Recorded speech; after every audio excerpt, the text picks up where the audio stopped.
Bonjour, aujourd'hui je vais vous montrer comment utiliser un iPhone ou un iPad pour réaliser un travail envoyé par votre enseignante dans Google Classroom en PDF. Je vais tout d'abord ouvrir l'application Google Classroom sur mon appareil mobile.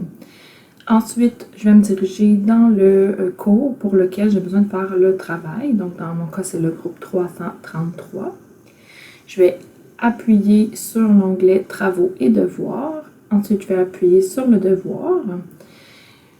Puis vous allez voir en bas apparaître une petite fenêtre dans laquelle je vois mon devoir, votre devoir. Si j'appuie sur cette fenêtre-là, je vais voir mon devoir en PDF que je vais pouvoir sélectionner. Une fois sélectionné, mon devoir va s'ouvrir dans une autre fenêtre et en haut à droite de cette fenêtre-là, je vais avoir un petit crayon qui va me permettre de modifier le travail. Donc j'appuie sur ce crayon-là. Les outils qui me sont offerts, premièrement, j'ai la boîte de texte. Donc, si je voulais répondre à la question « Quel est votre fruit préféré ?», je pourrais venir ajouter une boîte de texte et écrire mon texte à l'intérieur. Cette boîte de texte-là, elle est modifiable, donc je peux la déplacer, l'agrandir, si j'ai besoin de faire un changement. La deuxième question, si vous avez regardé la capsule qui traitait des travaux PDF dans l'ordinateur ou sur PC en fait, au Chromebook, vous allez voir que j'avais l'option d'ajouter une image que je n'ai pas ici malheureusement. Je pourrais toujours sélectionner les outils de dessin, puis aller dessiner quelque chose. Je peux aussi là, aller jouer avec la grosseur du trait pour faire un trait plus fin.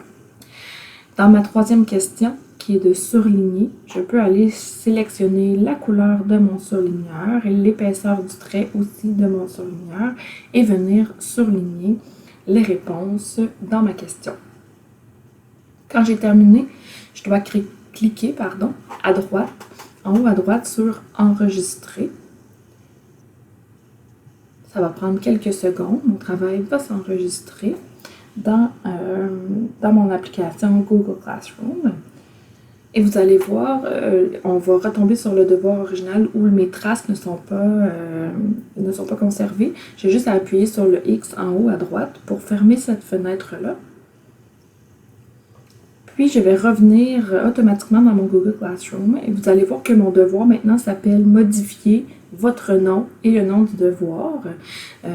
Donc, une fois que ça c'est validé, vous pouvez appuyer sur « Rendre le devoir » pour officiellement remettre le devoir à l'enseignante parce que tant que vous n'appuyez pas sur ça, le devoir n'est pas remis à l'enseignante.